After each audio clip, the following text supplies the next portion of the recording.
Thanks for joining us on this Monday afternoon, where people in Glenwood City, Wisconsin, just 60 miles to our east, are honoring a fallen law enforcement officer killed over the weekend. 29-year-old Katie Lysing was shot and killed when she responded to a call about a drunk driver in a ditch. According to authorities giving us statements, the suspect, Jeremiah Johnson, shot Katie while she was attempting to get him to do a field sobriety test. Authorities say Johnson then ran into the woods nearby, where officers found him dead with a handgun near his body. Tributes poured in over the weekend honoring Lysing as an outstanding deputy in person. We'll have more on her life and more on this investigation tonight on our newscasts at 5 and 6. There's also a search happening in St. Paul for a person suspected of shooting and killing a St. Paul man in his front yard.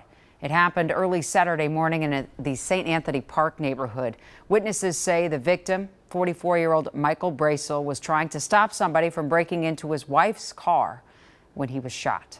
Bracel's wife posted a tribute on social media talking about him as a wonderful husband and so devoted to his family, including his children. As we speak right now, the University of Minnesota is hosting a public safety open house after another chaotic weekend in Dinkytown.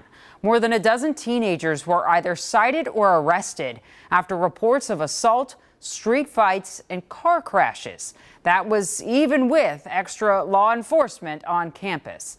So we go into that community tonight to talk about what's going on tonight at 5. And some good news for drivers as we hit the summer driving season. Gas prices falling for a fourth week in a row, both in our state and nationwide. Here in the metro, about 6 cents below the national average at $3.48 a gallon. The state average is at $3.46. That's down nearly 10 cents since last Monday. And speaking of driving, taking a quick look at the traffic in downtown Minneapolis right now. Not a lot of closures going on as we speak, but you could see some slowdowns later tonight with some evening showers possibly popping up in the metro. So, Jamie, what's the timing on what we might expect there? It looks as though we're going to be talking about just after the dinner hour, so maybe a little bit closer to 7 o'clock. Forecast models are suggesting that's when we might pick up some of those isolated thunderstorms around the metro, and really watching western Wisconsin, and now we're going to focus our attention on southern Minnesota as well. Let's take a look right now at what's going on. Satellite radar is pretty quiet out there. You can see the rain in southern Wisconsin, but for the most part for our region here, pretty quiet at this hour.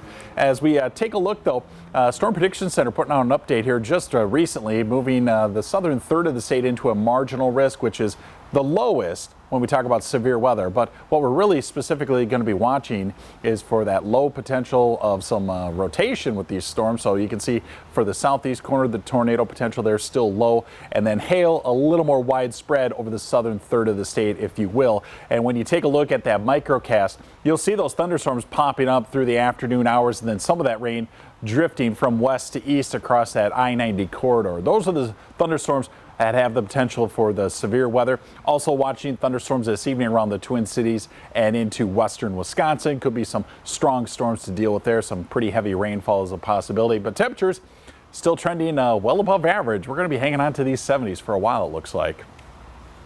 Well, nobody's complaining about that. We appreciate it so much, Jamie, and we'll keep in touch throughout our newscasts about those rain forecasts. Thanks so much. Yep. You can get the latest forecast anytime you need it with the KARE 11 Weather app. You can download it for free on any of the app stores.